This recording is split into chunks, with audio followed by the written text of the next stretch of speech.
7 տարի դուք իշխանության ղեկին եք։ Ինչ եք արել, որ մեր երկրում վերանա թալանը եւ մեր երկրում վերանա կոռուպցիան։ Հայտարարեց երկու բան։ Մարտի 1-ի գործը 100%-ով բացահայտված է եւ կոռուպցիան 100%-ով արմատախիլ է արած։ Նիկոլ Փաշինյանի այս 7 տարվա կառավարման տարիներին մեր արտաքին պարտքը շուրջ 8 միլիարդ դոլարով ավելացել է, նախկինները թալան չէին, նախկինները կոռուպացված էին, նախկինները այսպես, նախկինները այնպես։ Եվ դրա հենքի վրա նա եկավ իշխանության։ Ուր է Ռոբերտ Քոչարյանի 4 միլիարդը։ Սփյուռքից շատ մարդիկ նույնիսկ այդ իր հայտարարություններից խիստ ողջևորված եկան, այստեղ փորձեցին գործ դնել եւ բազմաթիվ մարդկանց գիտեմ, որոնք թողեցին ու հիասթափված գնացին։ Այո, նրանք փայլուն կարողացան պոպուլիզմով զբաղվել եւ 18 թվականին գալ իշխանության։ Եթե մեր երկրում ծաղկում է, ասենք օրինակ, on-line այդ կազինոն արտադրության ստեղծման փոխարեն, դուք ով էիք։ Ուղղակի դրա պատճառը հենց այդ փաստերի վերհանումն էր, երբ որ խոսվեց կոռուպցիոն ռիսկերի բացահայտումներ արվեց, այդ մարդիկ ճղածքումների մեջ հայտնվեցին։ Մենք վարձել ենք այսօրվա իշխանությանը եւ ընդդիմությանը տիտղոսային պարլամենտական։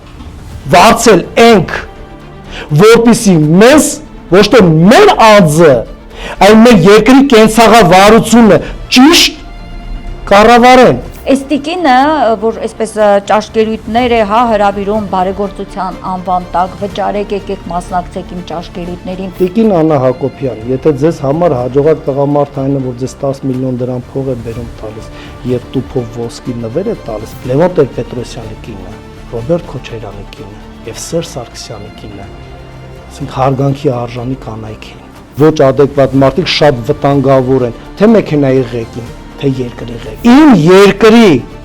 իրականում թիվ 1 պաշտոնյան պետք է այդպես լիներ, թիվ 1 պաշտոնյան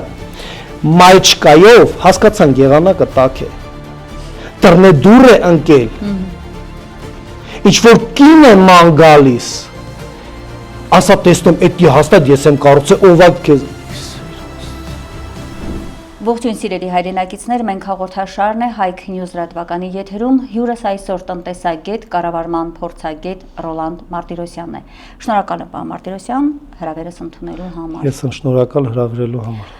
Պարոն Մարտիրոսյան, բոլորը շատ լավ հիշում ենք 2018 թվականին ինչպես եկավ ՔՊ-ն իշխանության, Նիկոլ Փաշինյանը իշխանության եկավ, նրանք պարզել էին իրենց ձեռքերը օդում, որպես իբր սպիտակ էջից է ամեն ինչ սկսվում, իբր գալիս են մաքուր ձեռքերով եւ պիտի պայքարեն նախկինների թալանի դեմ, կոռուպցիայի դեմ, որ ինչպես հայտարարում էր դեռ ոչ վարչապետ ընտրված կամ նշանակված Նիկոլ Փաշինյանը, որ խեղդված է մեր երկիրը կոռուպցիայի մեջ եւ ահա ինքը գալիս էր, որպեսզի փրկեր մեր երկիրը կոռուպցիայից, այդ գազանից, հայտնի իր խոսքը ասում է կոռուպցիան պոզոպոչով է լինում կոռուպցիան։ Հիմա 7 տարի է նրանք իշխանության ղեկին են, ես իդեպ ուզում եմ մեջբերել, այնքան էլ հաճելի չէ իհարկե ՔՊ-ական պատգամավորներից մեջբերումներ անել, բայց փաստը հետաքրքիր էր ուղղակի, մի պատգամավոր կա Արթուր Հովհաննիսյան անունով, ես ուզում եմ հենց իր խոսքից մեկ մեջբերում անել, թալանի վերադարձը, կոռուպցիայի դեմ պայքարը մեր քաղաքական հանձնառությունն է, մեր ինքնությունը, որ որքան էլ լինեն խոչընդոտները, մենք հասնելու ենք արդարության, արդարադատության, որի համար սկսել ենք պայքարը, որի համար եկել ենք իշխանության։ Հիմա բնականաբար ցանկացած մեկիս մոտ հարց է առաջանում. 7 տարի դուք իշխանության ղեկին եք։ Ինչ եք արել, որ մեր երկրում վերանա թալանը եւ մեր երկրում վերանա կոռուպցիան։ Դուք համակարծիք եք Նիկոլ Փաշինյանի հետ, որ կոռուպցիա չկա մեր երկրում։ Տեսեք, կոռուպցիան դա բոլոր ժամանակներում, թե քաղաքական, թե տնտեսական, թե հասարակության տարբեր շերտերում, բոլոր ժամանակներում, որքան որ մարդկությունը կա, եղել է։ Խնդիրը նրա մասշտաբների եւ պատժելիության չափի մասին է։ Այն որ Նիկոլ Փաշինյանը 18 թվականին եկավ հետեւյալ լոզունգներով, որ գալու եմ կոռուպցիան արմատախիլ եմ անելու, բանկերում կուտակված վարկերը մարելու եմ, հարկադիրում կուտակված, ասենք, չվճարված ակտերը մարելու եմ եւ այլն եւ այլն եւ այլն, բազմապիսի խոստումներով։ Արցախը հայկական է, Արցախը Հայաստան է եւ վերջ։ Այդ ամենը, որ այսպես 7 տարվա մեջ վերլուծենք, վստահեցնում եմ ձեզ դա քաղաքական կոռուպցիայի տիպիկ բնորոշում է։ Պարզ օրինակ բերեմ 2018 թվականի օգոստոսի 5-ին Նիկոլ Փաշինյանը հրապարակում, եթե օրը չեմ սխալվում, 100 օրվա կառավարման այդ որ նոր վարչապետ է, հայտարարեց երկու բան։ Մարտի 1-ի գործը 100%-ով բացահայտված է եւ կոռուպցիան 100%-ով արմատախիլ է արած։ Հարց.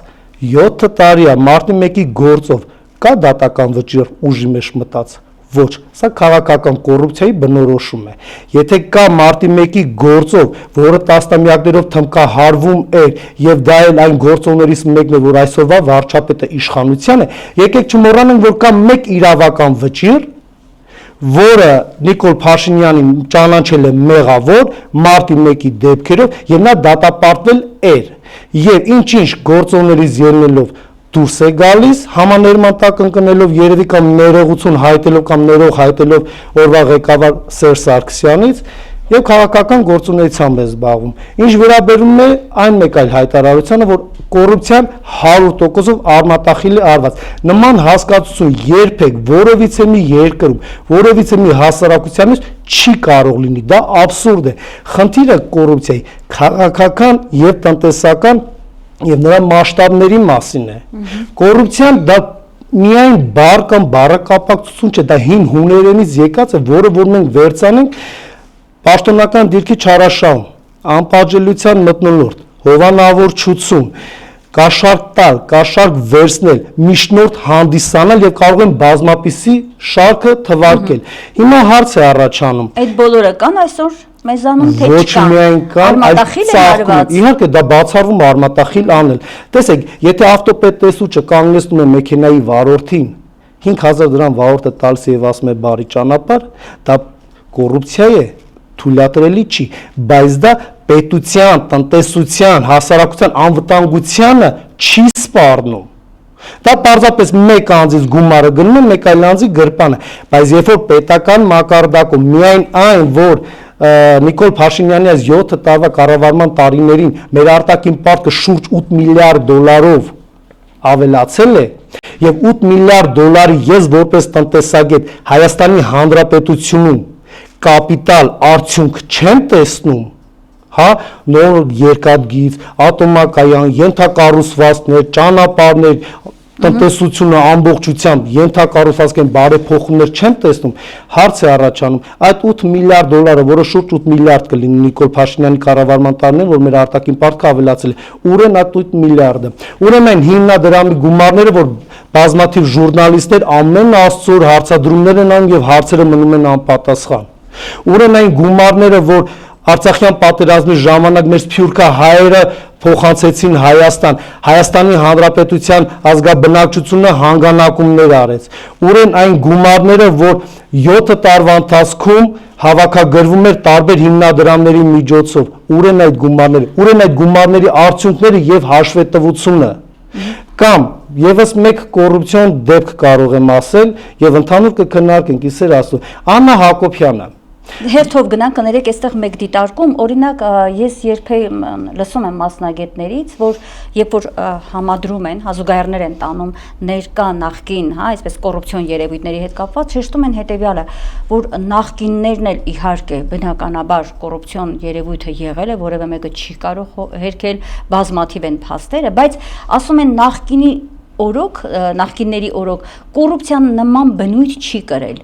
Ձեզ համար պարզ է սա որպես մասնագետ, հա այդ կոռուպցիոն երևույթների տարբերությունը հաճախ հետաքրքիր է, էլի դա ասվում է, դա որն է եւ համարվում է, որ Նիկոլ Փաշինյանի կողմից իրականացված կոռուպցիան, ասենք շատ դժվար է տեսանելի, բայց նա շատ վտանգավոր է, պետությունը քանդող է։ Այ օրինակ ես մասնագետներից նման խոսք եմ լսել, ինչ կասեք դուք այդ մասին։ Տեսեք, Նիկոլ Փաշինյանը, որ ասում են նախկինները թալանչի էին, այդ թալան բառը ես չեմ ընդունում։ Բայց թող իր բառով լինի։ Նախկինները թալանչի էին, նախկինները կոռումպացված էին, նախկինները այսպես, նախկինները այնպես։ Եվ դրա հենքի վրա նա եկավ իշխանության։ Կարող եմ ցույց տալ նախկին բարձրաստիճան պաշտոնյաներ, որոնք այժմ պատիժ են կրում կոռուպցիոն բացահայտումների արդյունքում։ Ես նման օրինակ ամենայն դեպս չգիտեմ։ Սա մեկ։ Երկրորդը, եթե նախկինները միլիարդավոր դոլարներ են Հայաստանից դուրս հանե, Ուրեն այդ միլիարդավոր դոլարները, որը դու խոստանում ես ժողովրդին, որ պետք է բերես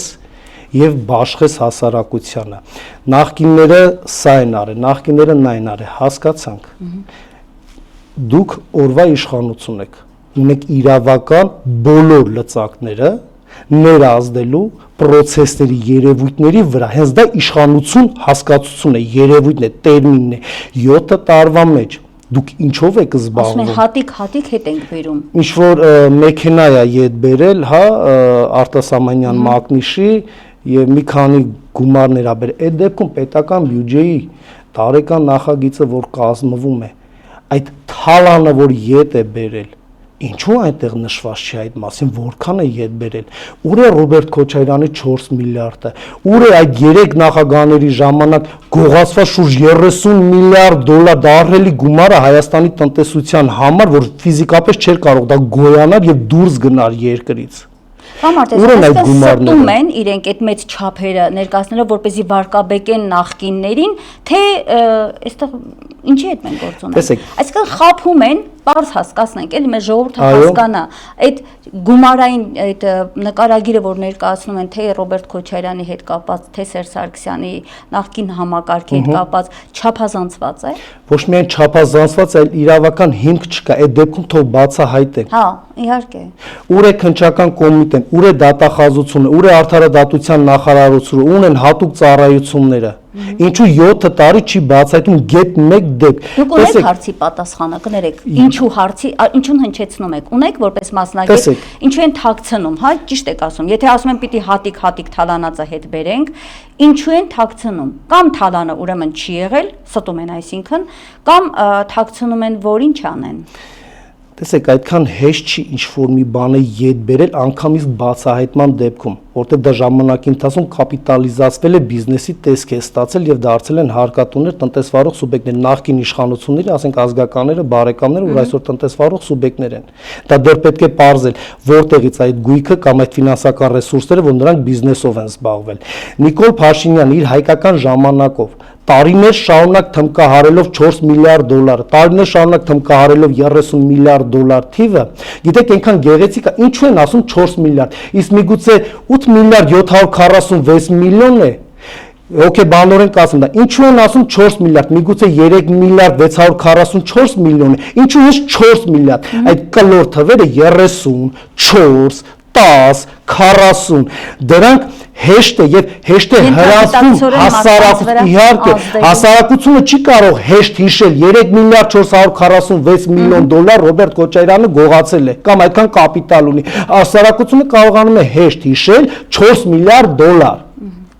Իսկ միգուցե 80 միլիարդ դոլար է սիրելի հասարակություն։ Լավ, եթե 80 միլիարդ է կամ 4 միլիարդ է, ուր է այդ գումարը։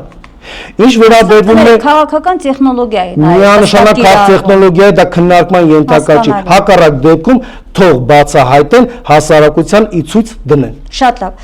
Համաշխարհային բանկը մի ուսումնասիրություններ վերջերս կատարել գործարարների շրջանում։ Այո։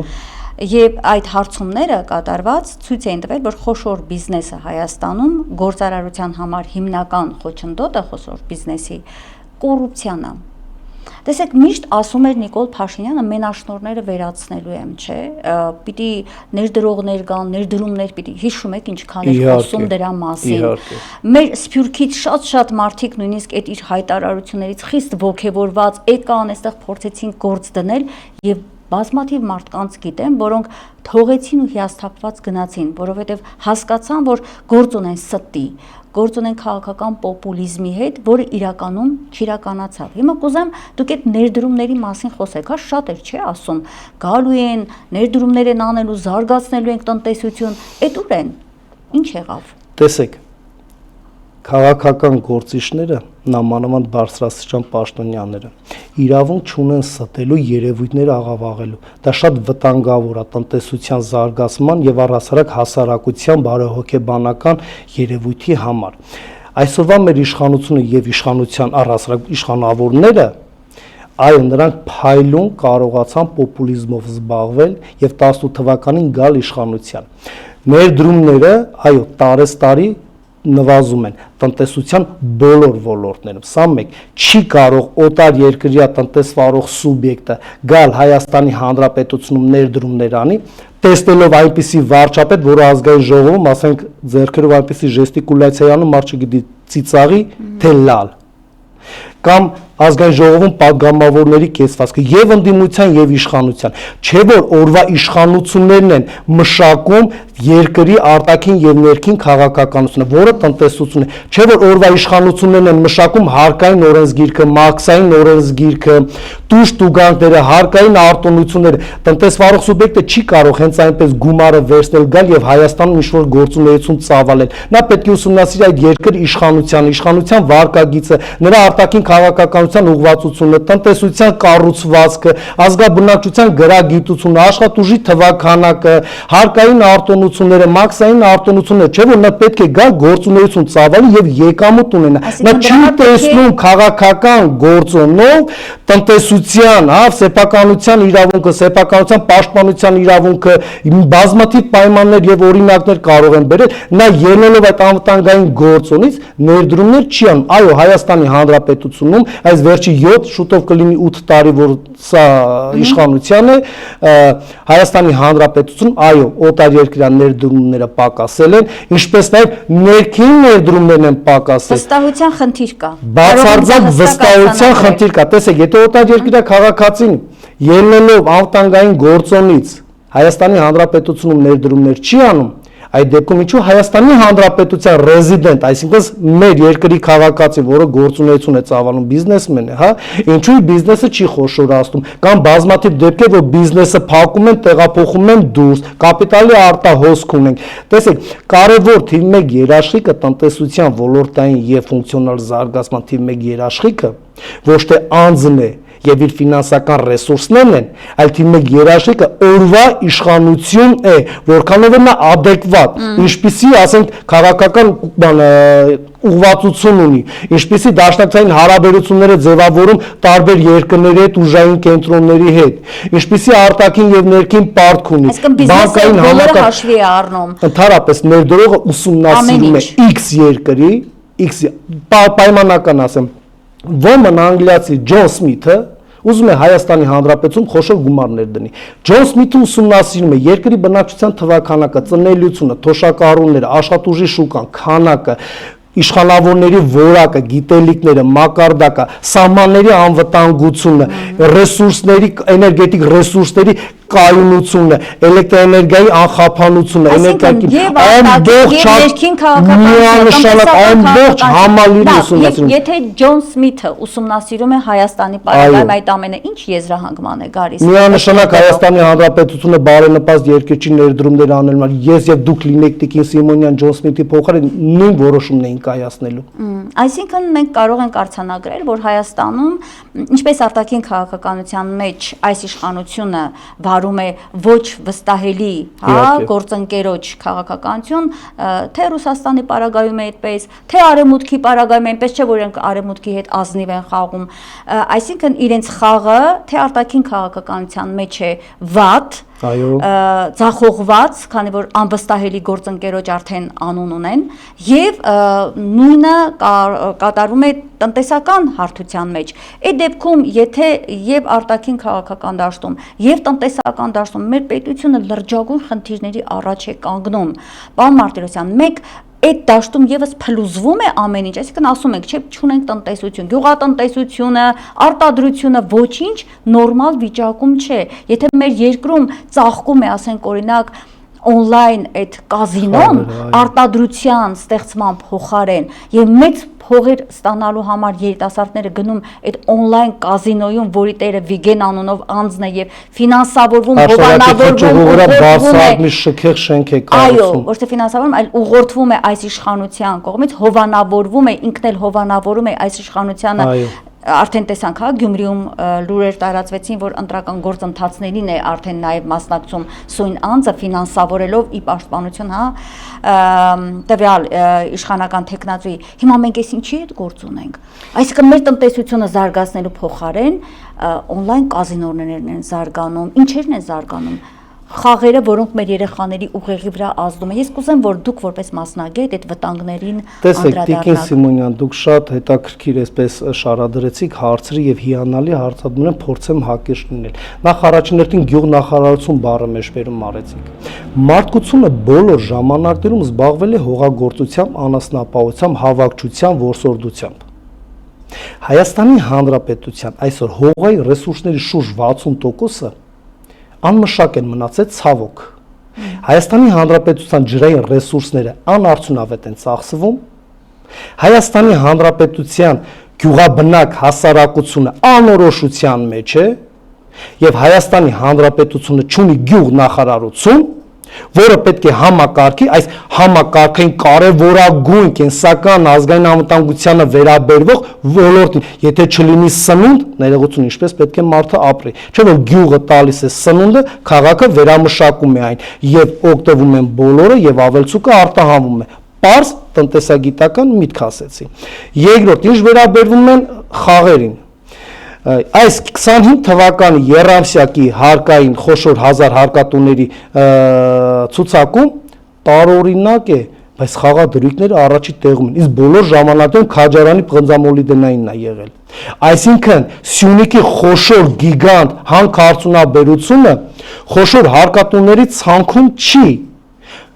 ոչ թե առաջին, այլ գրեթե լավագույն տասնյակի մեջ չի, լավագույն տասնյակի մեջ առաջի տեղում on-line խաղերն են, որը մեր հասարակությանը փչացնում է, ընտանիքներ է կործանում, հասարակությանը պարտքի տակ է գցում, դեգրադացվում է մի սերունդ, մի երիտասարդություն, որը մեր ապագան է, այս տարածաշրջանում այն խնդիրները, խնդիրները, որոնք ծառացել են Հայաստանի Հանրապետության առջև, այսօր մեր երիտասարդությունը դեղերով, ալկոհոլով, խաղամ, այո, թմրանմիջոցներով, նույնիսկ ասել են երեխաներին անչափահաս Մղջյանի դեպի երևի նկատում եք, դեղերով, թմրանյութերով, խաղերով, տարաբնույթ, չգիտեմ, զվարճանքներով եւ այլն, մենք մի ամբողջ սերունդ ենք փչացնում։ Ապագան մեր անորոշուց է։ Տեսեք, ես մի լավ ընկեր ունեմ, շատ փայլուն մասնագետ է Կարեն Խաչատրյանը, մենք մի անգամ զրուցում ենք, այնքան հետաքրքիր միտք ասեց, ապագա բառը շոշափեց մեր մեջ, ասեց ապագա չկա։ Ապագան այսօր է։ Վաղը որ արտանանք կտեսնենք, այդ օր էլ ապագա ունենք, թե ոչ։ Դուք հասկանում եք, մենք ուր ենք հասել, որ օրով ենք արդեն սկսում ապրել, ոչ թե 3 ամիս հետո հիփոթեք վերցնեմ, 2 տարի հետո պլանավորում, ասես վերցնեմ, բայց ինչ կնդեմ, ինչ կլինի երկրի հետ։ Չէ՞ որ ինձանից կտրելով եմ ես այդ հիփոթեկի գումարը հավաքելու, ապագա չկա։ Այսինքն մենք մեր ներսում էլ չունենք վստահություն մեր վաղվա օրվա հետ կապված, հենց այս իշխանության կողմից վարվող քաղաքականության հետևանք է դա։ Մենք խոսում ենք ներմուծողները, ներդնողները ունեն վստահություն, թե չէ։ Մենք ինքներս նախ եւ առաջ որպես Հայաստանի քաղաքացի այս իշխանության հանդեպ չունենք մեր վաղվա օրվա, ինչպես ասացիք, վստահությունը։ Ես կարող եմ բազմաթիվ օրինակներ բերել Հայաստանի Հանրապետության քաղաքացիներ մեր յուրաքանչյուրի միջավայրում են, մենք այս երկրում ենք ապրում, լուսնից չենք իջե։ Հա, որ պլանավորել էին բնակարան ձեռք բերել, կապ չունի հիփոթեք, թե ուղակի գնելով, հա, հետաձգում են։ Պլանավորել են ինչ-որ մի բան կառուցել, հետաձգում են, ինչ-որ ավելցուկային գումար ունեն, ֆինանսական ռեսուրսներ պլանավորում են, ինչ-որ բիզնես գործունեություն ծավալեն, հա, պարզապես բարեկեցիկություն իրենց ընտանիքի ապահովեն, սպասողական վիճակ է։ Դուք պատկերացնում եք, այսինքն ինչ է ստացվում, հայ մարդը իր հայրենիքում, այսպես ինչ-որ անհասկանալի բան վիճակում է, հա, ու դուք ուզում եք օտար երկրյա քաղաքացին գա։ Ցել մտածելով, որ գուցե ստիպված լինի հեռանա երկրից։ Նայեք, 90, տեսեք, նպաստում են արտագաղթին։ Հայաստանի Հանրապետության ազգաբնակչությունը, որը տնտեսության կարևորագույն գործոն է, անձը, քաղաքացին, անկախ տարիքից, սեռից, կրոնական պատկանելությունից Տիկին Սիմոնյան հանդիսանում է սոցիալ-տնտեսական կատեգորիա։ Ինչու սոցիալական, որովհետև սոցիում է, ինչու տնտեսական, որովհետև արտադրում է եւ իր իսկ արտադրածը սպառում է։ Բոլոր ժամանակներում եկել է։ Հիմա տեսեք, Հայաստանի Հանրապետությունը ըստ պաշտոնական տվյալների շուրջ 2.964.000 բնակչություն ունենք։ Վերցնենք իրական են թվերը, ես կասկածում եմ, վերցնենք իրական են թվերը։ 2.900.000-ից 600.000-ը թոշակառուներ են, այսինքն ոչ աշխատունակ տարիքն են։ 600.000 թոշակառուներից 73.000-ն են միայն պաշտոնական տվյալներով այս պահին աշխատում։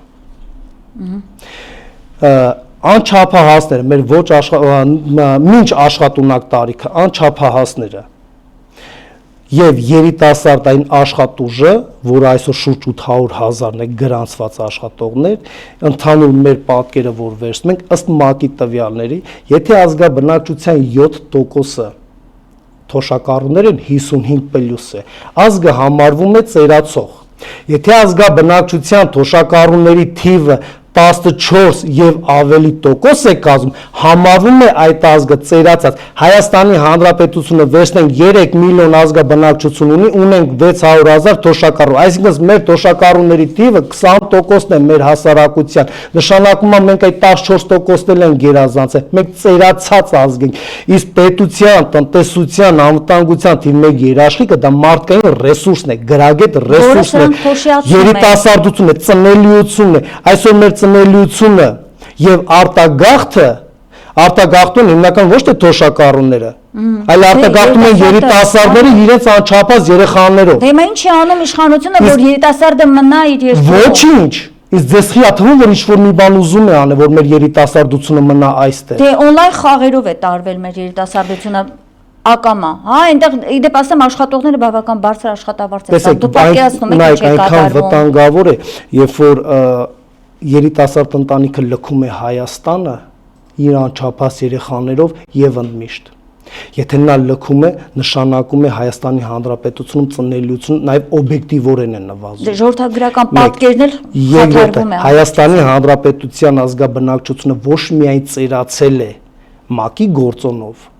այլ Հայաստանի Հանրապետության երիտասարդությունն էլ է ծերացել։ Ինչու՞։ Մեր միջավայրում կան շատ մեր բարեկամներից, ընկերներից, ովքեր 35 տարեկան, հա, մի փոքր այս կողմ այն կողմ ամուսնացած չեն։ Սովետական միության ժամանակ 20-25 տարեկան նրանք արդեն ամուսնացած, մեկ լավագույն դեպքում 2 երեխա արդեն ունեն։ Այսօր ոչ միայն մեր երիտասարդությունն է նաև ծերացել, այլ նաև ընտանիք չեն կազմում, եւ եթե անգամ ընտանիք սոցիալական գործոնից, այո, աշխատանք չունեն, մտածում են, որ ամուսնացան, բնակարանի հարց պիտի լուծեն, ոնց ձեռք բերեն բնակարան։ Հիմա եկեք խոսենք նաև այդ ոնց է լինում, որ օրինակ ԿՊ-ականները մի 4-5-6-7, հա, բնակարան այտենց սիրուն լավ արագ ձեռք են բերում, բայց մեր նայում ենք, չէ, ես էլ ունեմ աշխատողներ, երիտասարդներ, որոնք ունեն բնակարանի խնդիր, եւ այդ բնակարանի խնդիրը չլուծելու պատճառով ստիպած վարձ են տալիս, վարձն էլ չեն կարողանում տալ, ինչ պիտի անեն այդ մարդիկ, հա, ուզում եմ հասկանալ, այս պետությունը, այս երկիրը մտածում է իր երիտասարդի մասին, թե ոչ, փաստերը ցույց են տալիս, բացարձակապես չի մտածում, ԿՊ-ն է միայն, որ իր բոլոր հարցերը լուծում է։ Տեսեք, Տիկին Սիմոնյան, ես հիշեցի մի դեպք, Արշակ Հակոբյան, եթե սխալվում եմ միգուցե անազգանում, Հակոբ Արշակյան, ազգային ժողովի փոխնախագահ։ Հա, ոնց որ 53,000 դրամի համար հարկադիրի աշխատողները իրենց բնակարան էին գնացել եւ հաստատ մինչ իշխանավոր լինելն է եղել, հա։ Եվ այս անձնավորությունը ազգային ժողովի բարձր ամբիոնից, ես Լևոն Քոչարյանի իրավապաշտպանը չեմ եւ չեմ էլ ցանկանում իրան պաշտպանեմ, ինքը դրա կարիքը չունի։ Ազգային ժողովի բարձր ամբիոնից, հա, պարլամենտարիզմ երկիր ենք։ Ռոբերտ Քոչարյանի որդուն ասում է դու ով ես,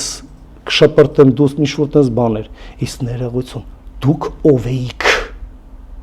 Դուք ով էիք, ես ձեզ եմ ասում, արա դուք ով էիք, որ այսօր դուք ունեք շքեղ բնակարաններ, հիփոթեք եք վերցրել, չեն վիճում, դա նորմալ է։ Ներողություն, ինչպես ստացվեց, որ դուք բոլորդ, չգիտեք ինչու Երևանում, կենտրոնում հիփոթեկներ եք վերցրել ոչ թե մեկ այլ մի քանիսը, 1-2 տարում, 3 տարում, 4 տարում կարողացաք այդ ահռելի կանխավճարը կուտակեիք, շուրջ 14% է հիփոթեկի բանկային տոկոսադրույքները եւ կարողանում եք սպասարկել միաժամանակ, լավ է գումարը ենթադրենք յուրացրել եք այդ բյուջետ, իսկ միանշանակ այդպես է յուրացրել կոռուպցիոն ռիսկերով, յուրացրել եք այդ գումարը հավաքել եք, շատ բարի։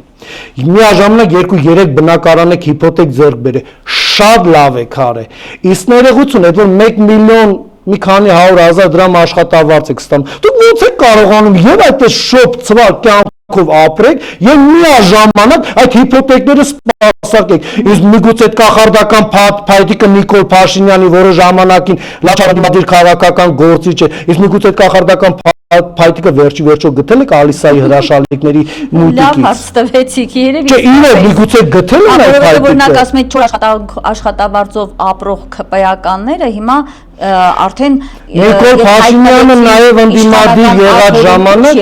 Տիկին Սիմոնյան, Նիկոլ Փաշինյանը նաև ազգային ժողովում падգամավոր եղած ժամանակ ընդդիմադիր Հովիկ Աբրահամյանին ասում է հողագործությունից վերցրած, որ իրեն դասընթացներ տա, այդ ինչպես եղավ, որ պարոն Աբրահամյանը պամիդոր լոլիկ աճեցնելով դարձավ միլիոնատոր եւ մանումենտում բնակարան ունեցաք։ Հա շքեղ։ Իսկ մենք չենք կարողանում ունենալ։ Նիկոլ Փաշինյանը այդ ինչպես եղավ, որ դուք դարձաք վարչապետ, դա հարցը մեկ այլ կողմն է, հույսով եմ, որ ապագա իշխանությունները մենք որ գանք այդ հարցերը բարձրաձայնել ենք։ Այդ ինչպես եղավ, որ դուք ինո հայրենիքում պատերի վրա նկարված ինչ-որ անգամ ոչ վերանորոգված բնակարանից հայտնվեցիք շքեղ ամառանոցում Պրոշյան փողոցի վրա եւ չգիտեք ինչու 2 միլիոն դոլարով ուզեցաք վերանորոգեք։ Տիկին Սիմոնյան, հենց կոռուպցիան դա յուրաքանչյուր հարկատու ՀՀ քաղաքացի որքանով է վստահ 2 միլիոն դոլարի յուրաքանչյուր ցենտը գնացել է մատերիալի ձեռքբերմանը, հա, վերանորոգման համար անհրաժեշտ եւ վարպետների, արհեստավորների վճարման փող։ Իսկ միգուցե ընդամենը 300,000 դոլարը պահանջվի տունը վերանորոգելու համար, որտեղ Տիկին Աննա Հակոբյանի քիմքին չի եղել։ Այլ Ռիտա Սարգսյանի եւ Բելլա Քոչարյանի քիմքին է եղել։ Իսկ միգուցե 1,700,000 դոլարը գրպանել են, բայց ասում են 2 միլիոն է ծախսվել։ Այդ թիվը ասենք էլի, հա, այդպես չի։ Եվ գիտեք ինչն է հետաքրքիր, երբ որ իդեպ փառք ու պատիվ իմ գործընկեր հետաքննող լրագրողներին, որոնք ջրի երես են հանում լուրջ փաստեր, կոռուպցիոն լուրջ փաստեր են ջրի երես հանում, պարոն Մարտիրոսյան, եւ այդ փաստերի հրապարակումը ջղաձգությունների պատճառ է դառնում։ Իզուր չէր որ խորհրդարանում, երբ որ ընդդիմությունը սկսեց հենց այդ փաստերը, հա, ընդդիմադիր падգամավորները սկսեցին օրինակներ բերել, Նիկոլ Փաշինյանը ընկավ ցայտնոտի մեջ, սկսեց ձեր բառը, հա, օգտագործեմ, ոնց ասեցիք, ընդդիմադիր լաչարը։ Այդ վիճակի մեջ ընկավ, ջղաձգվեց, հիշեց ԱԱԾ պատվալներ նետելու մասին, այդ ասֆալտին ծեփելու, հա, այդ նույն տերմինները սկսեց օգտագործել։ Սա բացարձակ, այսինքն վախի, հա, տեսավ որ բացահայտումներ են արվում, վախենում է, թե ամենայն հարգանքով ձեր անձի հանդեպ Տիկին Սիմոնյան գոյություն ունի սթափ կենտրոններ, այդ հոգեբուժարանի պես ինչ-որ ստապեցնող կենտրոն, եթե չեմ սխալվում, ինչ-որ նման բան, տեսեք, եթե Հայաստանի Հանրապետության այսօրվա ղեկավարը եւ իր կուսակցականները, հա, Բարսասյան Պաշտոնյաները մտադրություն ունենային Դանիայում, Նորվեգիայում, Սկանդինավյան երկրներում, հա, գեղեցիկ լավ երկրներ են, բարձր տնտեսական զարգացվածություն ունեն եւ ինտելեկտուալ հասարակություն ունեն։ Այնտեղ ուժերային քաղաքականությամբ զբաղվեն, վստահեցնում ձեզ իրանց նույն րոպեին կմեկուսացնեին հասարակությունից որպես վտանգավոր էլեմենտներ։ Հոգեբանական նաև տեսանկյունից ես հասկացա, հա։ Տեսեք, այո, ես հասկանում եմ դուք ձեր հարցադրումը որներ վերջերս տեղ ունեցած այդ տհաճ միջադեպերը ազգային ժողովում հայոյանքներ փոխադարձ Ուղղակի դրա պատճառը հենց այդ փաստերի վերհանումն էր, երբ որ խոսվեց կոռուպցիոն ռիսկերի բացահայտումներ արվեց, այդ մարդիկ ջղաձգումների մեջ հայտնվեցին։ Նախ սկսենք այն բանից, որ իշխանությունը հավերժ չի։ Անկամ թագավորական, հա, պապենական հին ժամանակներում վերջի իշխանությունը հավերժ չի։ Հասկանում են ու դրա համար էլ վախենում են։ Սա մեկ, երկրորդը, այն որ տեղի ունեցավ ազգային ժողովում եւ Նիկոլ Փաշինյանի այդ պորտքումը, որ նա վեր կացավ։ Ես գիտեք ինչ հիշեցի։ Ժամանակին որ ազգային ժողովի падգամավոր էր, հայտնի Շմայս, հա, ժողովրդի մեջ հայտնի, որ վեճ եղավ, ինքը որ վեր կացավ, կանգնավ, արան դու ես ինչ որ համբալ էսպիսի բաներ, ահա։ Այդ նույն կադրներ կարող եք դնել տեսեք նույն վերկանալը եւ արագ արձագանքել։ Երբ որ ուղղակի այն ժամանակ ինքը սովորական падգամավոր էր, հիմա մի ամբողջ երկիր է ներկայացնում, էլի։ Իդեպ եթե նախկինում շատ ներողություն ընդհատում եմ ձեր խոսքը, նախկինում նման դրվագները ձեռքի վրա, մատների վրա կարելի էր հաշվել։ Հիմա խորհրդարանը մեր իջել են շրիշակի մակարդակի ցածր է այդ տեսանկյունը։ Դրա համար էլ այսօր ով ուզում է վարչապետ ուզում դառնալ, դա նորմալ չի։ Տեսեք, այն ինչը որ տեղի ունեցավ ազգային ժողովում, Նիկոլ Փաշինյանի այդ հոգեվարքը դա բնորոշում է մի պարզ բանի մասին, որ Հայաստանի Հանրապետության յուրաքանչյուր քաղաքացուս ֆիզիկական անվտանգությունը, իսկ դա նշանակում է տնտեսական անվտանգությունը, էներգետիկ անվտանգությունը, սահմանների տարածքային ամբողջականությունը վտանգված է։ Պետությունը 3 գործոնով է՝ հասարակություն, տարածք տնտեսություն։ Եթե այս 3-ից մեկը խարխլվում է, մենք կորցնում ենք պետականությունը։ Իսկ այն մամուլի ասուլիսները, այն ինչը որ տեղի ունի ազգային ժողովում, այն ցինիզմ, քննարկումները գործադիր իշխանությունում, հեծանիվներից վերցրած, չգիտեմ, ինչ-որ վարորդական իրավունքներից դուրս եկած D դնեմ, B դնեմ, արա դու հիմար չես, 1000 անգամ ներողություն եմ խնդրում, վերջի, պարոն Փաշինյան, խնդրում եմ, դուրս եկեք այդ լրագրողի, ոչ համասարանական կրթություն ունեցողի, զինվորական ծառայությունից խուսափվածի,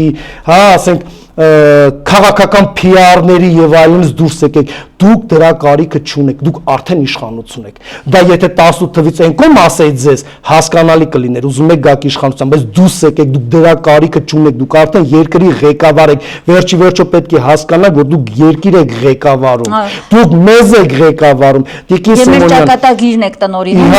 ճակատագիրն եք տնօրինում։ Ինձ որպես Հայաստանի Հանրապետության հասարակաղաքացի, ձեզ ամենայն անկեղծությամբ եմ ասում, իշխանավորներ պետք չեն իմ երկիրը ունենա։ Ինձ չպետք է ինչ-որ մեկը իշխի, որովհետև բայց ես իրան վարձատրում եմ։ Ինձ պետք են կառավարիչներ, որոնց ես վարձատրում եմ, դուք, մեր օպերատորները, մեր վճարած հարկերի հաշվին։ Պարզ օրինակ բերեմ։ Նիկոլ Փաշինյան այսօրվա բոլոր ընդդիմադիր եւ դիմադիր, հա,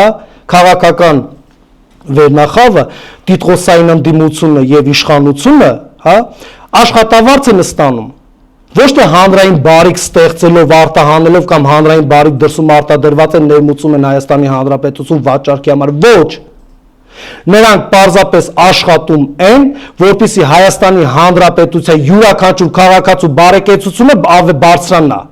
Բայց զբաղված սեփական եւ որի համար մենք իրենց վարձատրում ենք եւ որի համար մենք իրենց աշխատանքի ենք ընդունել, ընտրությունների ժամանակ ձայն տալով։ Այստեղ հարց է առաջանում, մենք հանդիսանում ենք այս պարագայում Հայաստանի Հանրապետության հասարակաղաքացի զուտ որպես տնտեսագետ, հա, զուտ աշխատանք վարձատրություն հասկացություն։ Մենք վարձել ենք այսօրվա իշխանությանը եւ ընդդիմությանը տիտղոսային պարլամենտական։ Վարձել ենք, որպեսզի մեզ ոչ թե մեր անձը, այլ մեր երկրի կենցաղավարությունը ճիշտ կառավարեն։ Իսկ իրենք 7 տարուց ավելի չեն կարողանում ճիշտ կառավարել։ Միայն այն, որ կառավարության ծրագիրը ձախողված է, դա նշանակում է, որ իրանք վատ աշխատողներ են։ Իսկ յուրաքանչյուր տնտեսվարող սուբյեկտ, երբ որ իր աշխատողը վատ է աշխատում, ոչ միայն չի վարձատրում, ոչ միայն աշխատավարձի բարձրացման մասին հույս թող չունենա, այլև աշխատանքից հեռացնում է։ Դիմում եմ Հայաստանի Հանրապետության քաղաքացիներին 2026 թվականին, որպեսզի ձեզ համար ընտրեք նոր աշխատողներ, այո, աշխատողներ, նրանք պապենական չեն ստացել այդ իշխանությունը, նրանք իշխանավորներ չեն, նրանք վարձու ժողովրդավարական երկիր են, չէ, վարձու աշխատողներ են, մենք տնտեսվարող սուբյեկտներն ենք, մենք իրանց վարձել ենք, որպեսզի աշխատեն, 7 տարուց ավելի 8 տարի է վատ աշխատանքի արդյունքում հանգեցինք պատերազմի, Արցախի հայաթափման, բոլոր ժամանակների Արցախի հայաթափման, մողոլներ, արաբներ, թուրքեր, պարսիկներ, ռուսներ, ազերբայջանցի եւ այլ, ոչ ոքին չհաջողվեց Արցախը հայաթափել։ Հայաստանում ծնված, Հայաստանում մեծացած, Հայաստանում կրթություն ստացած երևակայի քաղաքացիների, որոնք եկան իշխանության 18 թվականին հետաքրքիր լոզունգներով, կորցրեցինք Արցախը, հայաթափեց Արցախը, մի ամբողջ սերունդ կորցրեցինք պատերազմի ժամանակ, 5000-ից ավել պաշտոնական տվյալներով, շուրջ 15000 հաշվանդամներ, անհետ կորածներ, 26 թվականին վատ են աշխատում, եկեք աշխատանքից հեռացնենք այս մարդկանց, որոնց մենք վարձատրում ենք մեր ամենօրվա աշխատանքի կենցաղավարության արդյունքում, նոր աշխատողների վարձենք, միգուցե ավելի լավը կլինեն, քան սրանք են։ Շատ կարևոր բան ասեցիք եւ կարծում եմ հենց այդ միտքը, այդ մտածողությունը պետք է ամեն կերպ հասցնենք։ Միանշանակ Իշխանության ղեկին նստածները, սիրելի ժողովուրդ, մեր քվեով են հասել, պարտավոր են ծառայել ժողովրդին եւ դա բառեր չեն ուղղակի, հա, ծառայել ժողովրդին։ Երբեմն այսպես բան է, հա, իմիջիայլոց է հնչում։ Չէ, պարզապես պետք է աշխատեն, կառավարիչներ են, պետք է աշխատեն։ Այո, կառավարի շատ կարևոր միտք է եւ աշխատում, գնացեք, ժամանակն եկել է, գնացեք։ Այդ կառավարիչ բառը ավելի բանակ, նայեք, կառավարիչ մենք ընտրում ենք իրանց, վերցնենք այսպես։ Հայաստանի Հանրապետության քաղաքացին խոշոր ֆինանսական ռեսուրսներ է տիրապետում, ստեղծել է բիզնես, ինքը իր ընտանիքով հանգստանում է, ենթադրենք մի X երկրում եւ վարձել է կառավարիչ մենեջեր, որ իր բիզնեսը կառավարի եւ եկամտաբերություն ապահովի։ Եվ նա հավաքագրում է աշխատակազմ, ասենք Նիկոլ Փաշինյան գործադիր իշխանություն եւ իր պատգամ եւ այլ բաժնի պետեր, վարչության եւ այդ կառավարիչը հավաքագրում է աշխատակազմ եւ բնականon հունով այդ բիզնեսը, տնտեսավարությունը զարգացնում է։ Այնինչը որ պետական մակարդակով ես բերեցի, պարզվեց որ 7 տարի հասարակ մեր Հայաստանի Հանրապետության 3 միլիոն բաժնետերերը, որ Հայաստանի բաժնետերերն են, հա, պարզեմ, չէ՞, ինձ թվում է բացատրում, բաժնետերերը վարձել են մի կառավարչի, որը հավաքագրել է աշխատակազմ եւ շատ անարդյունավետ է կառավարում Հայաստանի Հանրապետությունը որպես բիզնես, Հայաստանի Հանրապետությունը, եւ մենք ունենում ենք բացարձակ կորուստներ բոլոր ոլորտներում։ Եկեք ասենք շնորհակալություն ձեր ծառայությունից, պարզապես խնդրում եմ, գնացեք։ Շատ շնորհակալ եմ, շատ կարևոր էր ձեր դիտարկումը եւ նորից եմ կրկնում, այն պետք է հասնի մեր ժողովրդի գիտակցությանը եւ 2000 եթե գնում ենք ընթരാճ 26-ին, շատ կարևոր է դա հասցնել հենց ամեն մեկին։ Ես կուզեմ շարունակենք, հա, կոռուպցիայի այդ վտանգների եւ հասկանանք թե այս իշխանությունը ինչքան է թաթախված կոռուպցիայի մեջ, ինչքան էլ որ Նիկոլ Փաշինյանը անդադար իր ելույթներում խոսում է պայքարելու մասին, խոսում է որ այլևս համակարգված կոռուպցիա չկա, բայց փաստերը ակնհայտ են որ հակառակն են հուշում։ Ես դուք սկսել եք խոսել Աննա Հակոբյանի կոռուպցիոն այսպես գործարքներից, եկեք խոսենք, որովհետև սա մի այլ երևույթ է եւ այս տիկինը, որ այսպես ճաշկերույթներ է, հա, հրավիրում բարեգործության անվան տակ, վճարեք, եկեք մասնակցեք իմ ճաշկերույթներին, արդեն փաստեր կան, լուրեր կան, որ մարդիկ պարտադրված են լինում նաեւ իր հիմնադրամ կոչվածին վճարելու, հա, որովհետև եթե չվճարեն, այդ բարեգործարարների կյանքը շատ դժոխք կարող է դառնալ։ Վերջի շրջանում ուղղակիորեն Աննա Հակոբյանը անունը կապվում է իշխանական նոր ու հին օլիգարխների միջոցով տարբեր բիզնեսների իրականացման հետ, պրոյեկտների այդ իրականացման հետ։ Կխնդրեմ ձեր դիտարկումը, ձեր փաստերը դուք էլ ներկայացրեք։ Տեսեք, Տիկին Հակոբյանը ճաշկերույթ է հրավիրում, հա, 10 միլիոն դրամ, հա, եթե չեմ սխալվում, հաջողակ տղամարդ։ Ահա։ Եվ 2.5-3 հաս ինչ-որ սանդղակային, հա, գնացուցակա հաջողակ ընտանիք։ Տիկին Աննա Հակոբյան, բավական է դուք դեգրադացնեք Հայաստանի Հանրապետության քաղաքացիներին։ Ես հաջողակ ընտանիք հասկանում եմ հետևյալը, ոչ թե ընտանիքի բարեկեցությունը, իսեր ասո պետք է ընտանիքը բարեկեցիկ լինի։ Ես հասկանում եմ հաջողակ ընտանիք, որ ընտանիքի հայրը, ես ինքս 2 որդի ունեմ, ընտանիքի հայրը, մայրը իրենց երեխաների համար զրկելով իրենց երեխաներին ապագա ստեղծեն։ Դա ինձ համար հաջողակ ընտանիք է։ Միգուցե դա կրթենք ձեզի, կրթվեք ինչ-որ նորաձև, չէ, կրթությունը նորաձև է։ Տիկին Աննա Հակոբյան, միգուցե հենց այդտեղից սկսեք ձեր 4 երեխաներին կրթեք, ձեր որդին ուր է իդեպ։ Ինչ վերաբերում է հաջողակ տղամարդ, Տիկին Աննա Հակոբյան, եթե ձեզ համար հաջողակ տղամարդ այն է, որ ձեզ 10 միլիոն դրամ փող է բերում տալիս եւ տուփով ոսկի նվեր է տալիս, որ տուփեր էսպես դրած է, չեմ կարծում էլի փողը դրա մեջ էր։ Հա։ Ապա ես պետք է խորը հիասթափեմ ձեր ճաշակի հետ կապված։ Որտեվ հետեւաբար ձեր ամուսինը, որից դուք 4 երեխա եք ունեցել, փաստորեն ինքը այնքան էլ հաջողակ տղամարդ չէ, հետեւաբար 25 տարի ինչպես եք համատեղ կյանքով ապրել։ Ենթադրենք Նիկոլ Փաշինյանը վարչապետ չէր դառնում, նա հաջողակ տղամարդ եւ հաջողակ ընտանիքի հայր չէր։ Սա Աննա Հակոբյանի կոռուպցիոն ռիսկի մասին է։ Չեմ ուզում շատ խորանալ, իսեր ասու ընտանիք մտնելու ցանկություն չունենք։ Չէ, մենք խոսում ենք որպես գործունեության մասին, որը ներկայանում է առաջի տիկին։ Առաջի տիկինը Աննա Հակոբյանը։ Նա այդ տիկին պաշտոնը սահմանադրությամբ ի պաշտոնը տիկին Սիմոնյան։ Աննա Հակոբյանը առաջի տիկին չի համարվում։ Դուք ճիշտ եք, այո։ Առաջի տիկինը Հայաստանի Հանրապետության նախագահի կինն է։ Որտեղ սահմանադրության երաշխավորը Հայաստանի Հանրապետության նախագահն, այն որ մեր նախագահն անգործության է զբաղված, դա հարցի մի կողմ է, բայց անկախ ամեն ինչից Հայաստանի Հանրապետությունը ունի նախագահ, եւ նախագահն էլ կին ունի, եւ առաջի տիկինը մեր նախագահի կինն է։ Աննա Հակոբյանը չի կարող առաջի տիկին լինել։ Այն որ ասում են բայց այդ քաղաքական ակտիվությունը ո՞ր կներկայացնի։ Տեսեք, մենք ունեցել ենք 3 նախագահներ։ Արմեն Սարգսյանը եւ այսօրվա նախագահի մասին չի խոսքը։ Իրապես 3 նախագահներ ենք ունեցել։ Կառավարման նախագահական ինստիտուտով։ Լևոն Տեր-Պետրոսյան, ներողություն, նրա տիկինը նման ակտիվություն ցուցաբերել է երբևիցե։ Վստահեցնում ձեզ ավելին է արել, քան այս թիթիզը։ Ռոբերտ Քոչարյանի կինը, Բելլա Քոչարյանը, Ռոբերտ Քոչարյանի կինը, Բելլա Քոչարյանը,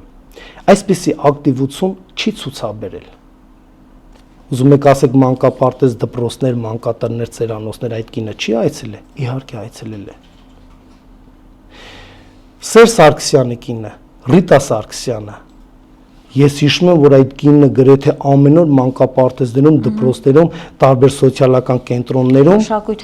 մշակութային կենտրոններում զգում էիք, որ Լևոն Տեր-Պետրոսյանի կինը, Ռոբերտ Քոչարյանի կինը եւ Սերժ Սարգսյանի կինը, ասենք հարգանքի արժանի կանայք էին, հասարակությունը նրանց չէր վատաբանում։ Եվ հաստատ նաև աշխարհում, երբ որ դուրս էին գալիս, մենք մեզ ված չէինք։ Եվ այդ հարգարժան տիկնայք պետական բյուջեի հաշվին Հայաստանում մեկ չէին ման գալիս եւ չէին փորձում հասարակությանը կրթել։ Նրանք իրենց կեցվածքով յուրաքանչյուր ընտանիքի մայր էին, կիսուր էին, զոնքաչ էին, հա, երեխաներ ունեն, որոնց տվել էին կրթության, ուսման։ Նրանք արդեն իսկ հաջողակ կանայք էին, հաջողակ ամուսիններ ունեին եւ հաջողակ ընտանիք ունեին։ Պետք չի հանգանակություն անել անվանակոչելով հաջողակ տղամարդ եւ հաջողակ ընտանիք։ Ուզում եք ասեք այն ընտանիքները, որոնք եկել են այդ ընթրիքին, ձեզ գումար են տվել, հաջողակ են եւ այն ընտանիքի ամուսինները, որոնք բերել են ձեզ գումար են տվել եւ ընթրիքին մասնակցել են, հաջողակ տղամարդ են։ Բա Հայաստանի Հանրապետության առհասարակ տղամարդիկ, որոնք հայրեր են եւ ամուսիններ են, նրանք անհաջողակ են։ Իսկ ինչպես է ստացվել, որ նրանք անհաջողակ են։ Կամ այդից չափորոշիչներ եք վերցնում, որ վիրավորում եք մի ամբողջ ժողովրդի տղամարդկանց եւ նրանց կառուցած ընտանիքներին, հաջողակ, անհաջողակ, այսինքն այդ անջրպետը սևեր, սպիտակներ, թալանչիներ, չթալանչիներ, հաջողակ, ոչ հաջողակ, փող ունի, փող չունի, կոռուպցիոներներ չենք, բավական է տարանջատեք ձեր տգիտությամբ հասարակությանը, բավական է տարանջատեք, եթե դուք սովորել եք այն նախադասությունը հայտնի բաժանիր որ տիրես, բոլոր ժամանակներում կայսրների մտածելակերպն է դեղը, տիկին դուք ոչ կայսր եք, ձեր կայսրուհի եք, ոչ էլ ձեր ամուսինն է կայսր, մի բաժանեք հասարակությանը, մի դեգրադացրեք, այս երկիրը դեռ հազարամյակներ էլ պետք է այս տարածաշրջանում ապրի, իսկ եթե դուք 26 թվականին, այսօրվա իշխանությունը, խոսքս թող հիշեն բոլորս, ձայնագրվում է, եթե 26 թվականին վերարտադրվեց ՔՊ-ն եւ պահեց իշխանությունը, Հայաստանի Հանրապետությունը 2030 թվականին կանգնելու է ֆինանսական դեֆոլտի, տնտեսական աղետի, էներգետիկ խորը ճգնաժամի առջև, որը հանգեցնելու է պետականության հիմնովին կորցնմանը։ Հիմա մենք էներգետիկ հարցերին եւս անդրադառնանք, բայց ավարտեք ասեմ, իմ ընկերներից մեկը, որը նույնպես լավ մասնագետ է, Վաչե Սարգսյանը, մի հոդված ուղարկեց Ժողովուրդ օրաթերթից, թե պատրաստվում են մեծ ռեյդ անեն թաղապետարաններում, քաղաքապետարաններում այս կոռուպցիոն ռիսկերը, որ բացահայտվում են։ 3 թե 3 չի առաջի օրը քաղաքապետարանում ինչ-որ 2 բարձրաստիճան պաշտոնյաների էին ձերբակալել։ Պարոն Փաշինյան, բա դուք 18 թվականի օգոստոսի 5-ին ասում եք Հայաստանում կոռուպցիան ամբողջ ուղին արմատախիլ է եղել։ Կարող է Վրաստանի հրապարակում էի կանգնած, Թբիլիսի։ Լավ, թեպետ այդ ձերբակալությունները, որ դուք ասեցիք, այդ մի քիչ այդտեղ էլ որոշակի այսպես կասկածներ կան, նախընտրական տարի է, կա կարծիք, որ փորձում է այս սեփական դաշտում, ասենք, պաշտոնյաներից մի քիչ ավելի ցածր մակարդակի որոշ մարդկանց այսպես թիրախավորել կամ քավության նոխազ սարքել, որպեսզի հետո ժողովրդին ասի, տեսեք, Նիկոլ Փաշինյանը յուրայինների հանդեպել է շատ խիստ։ Սա էլ մի քիչ ավելի շատ էս քաղաքական պատկեր եմ տեսնում այդտեղ, բայց քանի որ Աննա Հակոբյանի հետ կապված շատ հետաքրքիր այսպես շեշտադրումներ արեցիք, կուզեմ որ անպայման լսի Տիկինը ձեր խոսքը ասած, բայց ինչ կասեք, շատ կարճ ուղղակի ձեր դիտարկումը հետեւյալի հետ կապված զարմացրել է նրա այդ վերջին այս գրառումները, երևի սեփական կերպարն է, հա, այսպես ամբողջությամբ ի ցույց դրվում ոչիլ էշ, ներողություն եմ խնդրում բառերը պիտի ասեմ, որպեսզի մարդիկ հասկանան ինչի մասին է խոսքս, հիմար, չգիտեմ, ղզիկ, տարբեր այսպես պիտակավորումներ այն ընդդիմադիրներին, ովքեր պարզ ասում են, որ դուք լավ չեք կառավարում մեր երկիրը, հա, եւ այս մարդը իրեն իրավունք է վերապահել կրթությունը նորաձև է այդ կեղծ ծրագրի տակ, որը աղանդավորական քարոզի է իմ դիտարկումով, ուղղակիորեն աղանդավորական քարոզի հետ գործ ունենք, շրջում է մեր հանրապետությունով մեկ ու մարդկանց կրթում է այն մարդը, ով անհանդուրժող է բոլոր այն անձանց նկատմամբ, ովքեր ասում են ժողովուրդ դուք լավ չեք ղեկավարում, ժողովուրդ դուք մեր երկիրը տանում եք քանդելու, դուք մեր պետությունն եք ոչնչացնում, նա անհանդուրժող է, տարբեր պիտակներ բոլորի հասցեին, այս կերպարի մասին ինչ կասեք։ Տեսեք, այսպեսի մի ժողովրդական խոսք ասում է դիմացինիդ քո արշինով մի չափի։ Սա մեկ։ Իհարկե դա բոլորին չի վերաբերվում, այն մարդկանց է վերաբերվում, որ իրենք դիմացինին իրենց կերպարով են չափում։ Սա մեկ, երկրորդը, այո, իմացա, որ հերոսի քրոջը նման անվանակում ասը, նախ Տիկին Հակոբյան, երբ որ դուք ասում եք կրթությունը նորաձև է, էշ կարող է ասել մեր գյուղաբնակ բազմաչարչար հողագործը, դուք գոնե ավանակ ասեք, հա։ Նման անվանումները կամ առաջի Տիկին ենթադրենք, Տիկին Հակոբյան, դուք հասկանում եք, դուք ներկայացնում եք մի կերպար, որը պետք է մարմնավորի հայ կնոջը, որպես առաջի Տիկին այդ տիտղոսը, որ ձեր ձեռքը վերցրել եք։ Եթե դուք վիրավորում եք ձեզ քննադատողներին, նշանակում է դուք հանդուրժող չեք, դուք տոլերանտ չեք, դուք վերլուծելու, մտածելու ունակություն չունեք, որովհետև եթե դիմացինը ձեզ ինչ-որ մի հարցում մեղադրում է, միանշանակ երևում է, նա օբյեկտիվորեն է ձեզ մեղադրում, թե սուբյեկտիվորեն ձեզ, ձեր ամուսնուն, ձեր իշխանությանը, եւ եթե դուք ի վիճակի չեք, հա, այսօրվա իշխանության մասին է առհասարակ խոսքը, օբյեկտիվորեն վերլուծել այն երևույթները, այն խնդիրները, որ առաջանում են օրեցօր ձեր կառավարման տարիներին եւ դուք վիրավորում եք,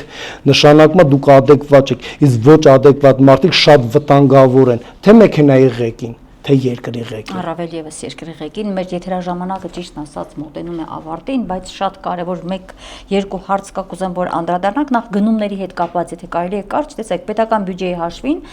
մեկ անձից տարեկան 11 միլիարդավոր դրամների հասնող գումարներ են կատարվում, սա մամուլն է արդեն հստակ գրում եւ հարց է առաջանում, որ ինչպես է լինում, որ այդ գնումներում մշտապես հաղթում են նույն ընկերությունները, որոնք ուղղակիորեն առնչվում են իշխանության հետ, սերտաճած են իշխանությանը, այսինքն իրենց մարդիկ են մշտապես այդ մեկ անձի գնումներում հաղթում։ Կոռուպցիան, մենք հաղորդման սկզբում ես նշեցի, որ պաշտոնեական դիրքի չարաշահում հովանավորչություն։ Այո, կառավարությունը կապիտալ ծախսերի հետ կապված մրցույթներ է իրականացնում։ Ասենք շինություններ, ենթակառուցվածքներ, հա, ասֆալտապատումներ, ճանապարհներ եւ այլն կառուցելու համար մրցույթ է հրապարակում։ Եվ կառավարությունը, եւ քաղաքապետարանը, մարզպետարանը, դա նորմալ է, այդպես էլ պետք է լինի։ Բայց նորմալ չի այն, որ այնպիսի կազմակերպություններ են շահում, չնչին գումարով մրցակցային տարբերությունը, հա, մի քանի կազմակերպություններ հայտ են ներկայացնում մրցույթին մասնակցելու, բայց չգիտես ինչու մի կազմակերպությունն է շահում այդ մրցույթը, որը իր մրցակցի համեմատ, ասենք 50,000 դրամ, 120,000 դրամ ինչ-որ տարբերությամբ մրցույթ է շահում։ Ուզում եք ասեք մի քանի միլիարդ դրամ արժողությամբ, հա, կապիտալ ծախսը, որ պետք է իրականացվի, 120,000 դրամին էին նայում այդ մրցույթի ժամանակ, որ հաղթելա, ասենք ով 150,000 դրամ քիչ ծախս է ենթադրենք ներկայացրել։ Եվ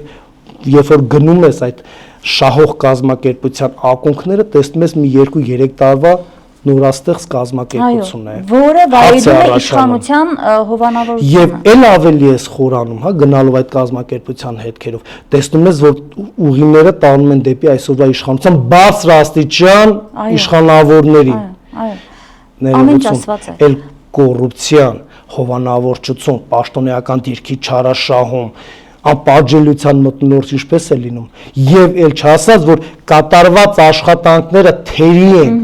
պետական կապիտալ ծախսերը վերջին տարիներին պետական բյուջեից նախատեսվել է X գումարով, իրականացվում է Y գումարով եւ թերի է լինում։ Այո,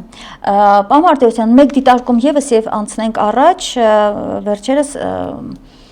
Ալեն Սիմոնյանը որոշել է, այսպես է իրեն վերագրվող կոռուպցիոն այդ հա փաստերը մաքրել իրենից, երբ որ ասում են այս տունը այս շենքը Ալեն Բաղրամյանի դեպքն եք որ գնաց հա այս երևույթին էլի անդրադարձեք, այսինքն նախընտրական տարի է, հասկանում ենք, բոլորը մտել են այս տրամադրության մեջ, հիմա տուն պիտի շրջի ու ասենք հերթով ասի, օրինակ հիմա դուք հստակ փաստեր եք վերում, կարող է հանկարծ որոշեն դուրը թակել եւ ասել դուրը բաց է Հայաստանից ձեզ այս փաստերը, չէ՞ որ մենք կոռուպցիոն վաղուց կոռուպցիան հաղթահարել ենք։ Ես Ալեն Սիմոնյանի պահը կխնդրեմ։ Ալեն Սիմոնյան, Հայաստանի Հանրապետության ազգային ժողովի նախագահ։ Ինչ այդ գնումի մասին չմոռանաք, թզբեհի, ոսկե։ Ըստ մեր սահմանադրությամբ, որը Հայաստանի Հանրապետության մայր գլխավոր օրենքն է, սահմանադրությամբ Հայաստանի կառավարման մոդելը պարլամենտարիզմն է, այսինքն խորհրդարանական իշխանություն ենք, եւ իմ երկրի իրականում թիվ 1 պաշտոնյան, պետք է այդպես լիներ, թիվ 1 պաշտոնյան մայչկայով հասկացանք եղանակը տաք է, դռնե դուռ է ընկել,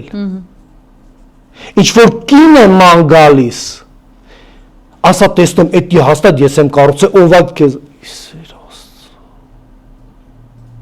Ուզում եք ասել, որ դուք մեղադրում եք Ռոբերտ Քոչարյանը ժողովրդի մեծ մասը ձեզ լսելով 4 միլիարդ դոլար փող ա ունեցել, Ռոբերտ Քոչարյանը պետք է անգներ գյուղերով, քաղաքներով, մարզերով, պարզել այդ ժողովրդին, խես ասում ես ունեցել եմ, ումից ես իմացել, հայկական ժամանակից։ Դա դժվար բան է, դա պարզել է։ Պարոն Սիմոնյան, այսպես դուք այնքան լծակներ, ռեսուրսներ չունեք, որ մի 2-3 օր տրամադրել եք ձեր թանկ ժամանակից երկիրը կառավարելու հետ կապված, խորհրդարանը կառավարելու հետ կապված, ինչ որ կինեիք մանգալի։ Ինչ էիք ուզում դրանով ասեք, վայ։ Ինչ է դա։ Դա ինչ տեխնոլոգիա է։ Պարզումա շինարարներն են ասել, պարզումա շինարարներին սեփականատերն են։ Ես կպարզեմ ով այդ սեփականատերը։ Ուզում եք ասել երկրի թիվ 1 ղեկավարն է կարելի ասել, չէ կարողանում Պարզել Բաղրամյան փողոցում ոմն մեկը բարձրաշենքա կառուցում, ով է սեփականատերը, լուրջ եք ասում։ Հիմա կարող է որոշի գնալ այն լրատվամիջոցների դռները ծեծի, որոնք բացահայտել էին, թե ինքը ինչ հսկայական գումարներ է, հա, պետական բյուջեից հատկացված խորհրդարանին, այդ փողերով, պետական փողերով գնումներ է արել, օրինակ ինձ համար տարօրինակ էր, հա, այդ թզբեհը, որ այդ հաշվիչը կամ ոսկյա, հա, ինչի համար էր առնում, ասենք պարապ ժամանակն այնքան շատ է, որ պիտի նստի, հա, դրանով զբաղվի, կամ ինչ է նշանակում հայտնի մանկան խաղալիքների խանութից արված գնումները, պատգամավորների վրա են բաժանելու այդ խաղալիքները։ Ես ուզում հասկանալ, այ գուցե այդ հարցերի նաև ու լիքը էլի հարցեր կան, իր եղբոր հետ կապված հարցեր կան, գուցե դռնե դուռ ընկնի Ալեն Սիմոնյանը, շատ հետաքրքիր պատկեր կլինի, էլի պարոն Մարտիրոսյան, եկեք պատկերացնենք, ընկնում է դռնե դուռ Ալեն Սիմոնյանը, եղբոր հետ կապված այդ լիքը հարցեր կան, չէ՞, էլի կոռուպցիոն այդ պոչերի, բանը փորձում է ընտրությունների նախաշեմին բոլորը կտրել, վերացնել։ Ալեն Սիմոնյանը ինչ-որ մանկական գնումներ է արել, թզբեխ է արել, հա, եւ այլն, նախ այդ թզբեխը, ասենք, կալանավայրերի ենթամշակույթի մեջ է մտնում պարոն Սիմոնյան, ոչ թե ազգային ժողովի նախագահի ենթամշակույթի մեջ է մտնում, դուք լավ կլինի գիրք առնեիք, կարդայիք, դրա մասին չի խոսքը, այստեղ հարցը հետեւյալի մեջն է, ազգային ժողովի նախագահան դա նույնպես խորհրդանիշ է։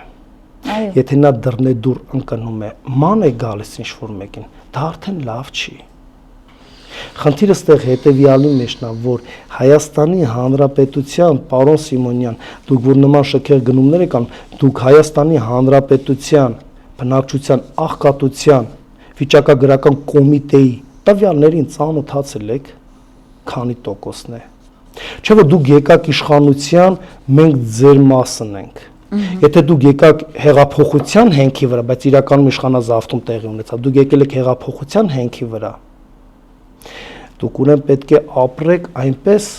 որ Հայաստանի Հանրապետության քաղաքացու սոցիալական կենսամակարդակը բարձրանա, ոչ ոք չի ասում չսնվեն, լավ չհագնվեն, այլ պարզապես կա մի պարզ ճշմարտություն. Հայաստանի Հանրապետությունը ունի աշխատանքային օրենսգիրք, եւ դուք էլ աշխատանքային օրենսգրքով աշխատանքի ընդունված մարդիկ եք, ընտրությունների միջոցով, ձեր աշխատավարձով հոգացեք ձեր կարիքները, ձեր ընտանիքի կենցաղավարությունը, աշխատանքի գնալ գալը, ձեր, ասենք, աշխատանքի վայրում սնվելու կարիքը հոգացեք, դուք տեսեք որքան ռեսուրսներ կխնայվի պետական բյուջե։ Իսկ այդքան զարկ չենք տա արտաքին եւ ներքին պարտքի ավելացմանը։ Եթե ես իշխանություն եմ ձևավորել, հա, կառավարիչներ եմ ձևավորել, թող իրենց աշխատավարձով հոգան իրանց կարիքները։ Աննա Հակոբյանին ասել են ինչ-որ մի քանի միլիոն դրամ օրական իրենց ընտանիքի կարիքների համար պետական բյուջեից ծախսվում է։ Աննա Հակոբյան, բայց ձեր ամուսնու աշխատավարձը որտեղ է գնում։ Չէ՞ որ յուրաքանչյուր ամուսին աշխատավարձը տուն է բերում։ Դուք ձեր ամուսնու աշխատավարձով շարունակեիք ապրեիք այն բնակարանում, այսօր միգուցե Արցախը հայկական կլիներ։ Մեր երեխաները ողջ կլինեին։ Դու պետք է օրինակ ծառայես։ Եթե դու ուզում ես, չէ՞ որ այսօրվա իշխանությունը Նիկոլ Փաշինյանը մեծ երկրի հայրն է, լեզուս պապանձվի։ Դու պետք է օրինակ ծառայես, ոնց որ ես, նա, մյուսը իր աշխատանքի վայրում, իր ընտանիքում, իր ընկերական միջավայրում, իր բակում, իր հարևաններ օրինակ ծառայես, դուք պետք է օրինակ ծառայեիք 18 թվականին։ Դուք խոսում եք Դանիայում 42 պետական, հա, մեքենա կա եւ Հայաստան իշխանության կրճատեք շատ են 1300-ն էին ոնց որ այդ ժամանակ։ Պարոն Փաշինյան, դուք քանի մեքենայով եք այժմ երթևեկում։ Միգուցե մի 40 հատ արդեն կա, բայց մնացածին է։ Պարոն Փաշինյան, մենք ձեզ աշխատավարձ ենք տալիս ու հարկեր ենք վճարում, որ դուք այդքան մեքենաներ շքախում պահեք։ Իսկ ինչու եք դուք ամեն օր խարոխաշլամա ուտում։ Մի օր չեք ուզում մակարոն ուտեք, որպես ընտանիքի հայր։ Այդ դա է, որ իմ երկիրը քանդում է։ Իշխանավորը պետք է ստանա աշխատավարձ եւ իր կարիքները հոգա կենցաղավարություն իր եւ ընտանիքի բացառապես իր աշխատանքի արդյունքում ձևավորված աշխատավարձով, ոնց որ ես դուք պետական բյուջեն դա իրանց երկրորդական աշխատավարձը չի, դա հասարակության փողն է, որ արկերի միջոցով հավաքագրվում է եւ այնուհետեւ վերաբաշխվում է տնտեսության բոլոր ոլորտներում, առողջապահություն, կրթություն։ Ես կրթության եւ առողջապահության մասին մեկ պարզ բան ասեմ։ Այսօրվա մեր կրթությունը որքանով է որակյալ։ Այսօրվա մեր առողջապահությունը որքանով է որակյալ։ Չէ՞ որ քաղաքացին կենցաղավարության արդյունքում ձևավորում է հարկեր եւ պետությունը առողջապահություն եւ կրթության գիտության ոլորտ է պահում։ Այն ոլորտները չեմ ուզում ասեմ, անվտանգությունից առհասարակ, պաշտպանության նախարարության մասին խոսքը չեմ ուզում առհասարակ ասել։ Դուք 7 տարվա մեջ նրանք վատն էին, քխ էին, բոբո էին, այն մարդ հասկացան թալանտ չէին, վայ սպանիկ։ Այսօրվա իշխանությունները 7 տարի է, ինչ բարեփոխում եք արել կրթության առողջապահության ոլորտում։ Ինչ բարեփոխում եք արել սպորտի մշակույթի ոլորտում։ Ինչ բարեփոխում եք արել հասարակության բոլոր շերտերում։ Ոչ մի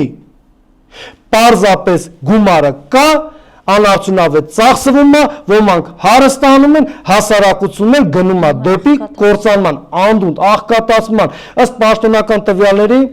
17-18 թվականին մոտ 25%-ն էր աղքատությունը, այժմ 42%-ն է, իսկ ինձ համար աղքատության չափորոշիչը ես որ համեմատեմ զարգացած երկրներին եւ ինչպես եմ ես հասկանում աղքատ եւ բարեկեցիկ ընտանիք տարանջատումը, Հայաստանի Հանրապետության ազգաբնակչության 80%-ը աղքատ է։ Այդ չափորոշիչը ի՞նչ է նշանակում 75000 դրամ նվազագույն աշխատավարձ, 67000 դրամ սպառողական ինչ-որ զամբյուղ։ Դուք թոշակառուներին տեսել եք ինչքան թոշակ են։ Հայաստանի Հանրապետության ազգաբնակչության շուրջ 600,000-ը թոշակառու է, որից թող 100,000-ը բարձր թոշակ ստանան, լինելով համակարգի ծառայողներ կամ քիմիական ոլորտի աշխատողներ, բայց այն մնացածը, որ 40-50, 47000 դրամ աշխատավարձ թոշակ են ստանում 42000, դուք մտածել եք ինչպես են նրանք ապրում։ Այն օր այդ թզբեխի մասին կմտածեք։ 100% Պարոն Մարտիրոսյան, այսքանով ուզում եմ ավարտենք մեր հարցազրույցը, կային էլի հարցեր, եթերաժամանակը վաղուց սպառվել է, ես լսում էի ձեզ եւ շնորհակալ եմ ձեր շատ սթափ վերլուծության համար, կարծում եմ մեր այդ հարցերին մենք կանդրադառնանք մեկ շաբաթ անց, որովհետեւ շատ կարեւոր են ձեր դիտարկումները, կուզեմ, որ մեր հասարակությունը լսի, ընկալի, գիտակցի, թե իսկապես մենք ձախողել է այս իշխանությունը, թե արտաքին քաղաքականության դաշտում, թե անվտանգային հարցում, թե տնտեսական հարցերում, սոցիալական, կրթական, առողջապահություն, բոլոր ոլորտներում, կրթություն, մշակույթ, չկա մի ոլորտ, որտեղ բանակը ի վերջո, չկա մի ոլորտ, որտեղ մենք չունենանք քայքայված վիճակ, հա, հակահայկական, ապազգային քարոզչություններ զուգահեռ գնում է բոլոր ուղղություններով։ Ես շնորհակալ եմ ձեր դիտարկումները շատ հետաքրքիր ձևով մատուցելու համար եւ վստահ եմ, որ մեր հանդիպումները կլինեն շարունակական եւ ձեզ հետ միասին մենք այլ հարցերի եւս կանդրադառնանք։ Շնորհակալ եմ այս հարցազրույցի համար։ Ես եմ շնորհակալ ձեզ հրավերքի համար։ Վերհիշեցնեմ, որ մենք տաղավարում ես այսօր զրուցում էի տնտեսագետ, կառավարման փորձագետ Ռոլանդ Մարտիրոսյանի հետ։ Լավ եղեք, կհանդիպենք։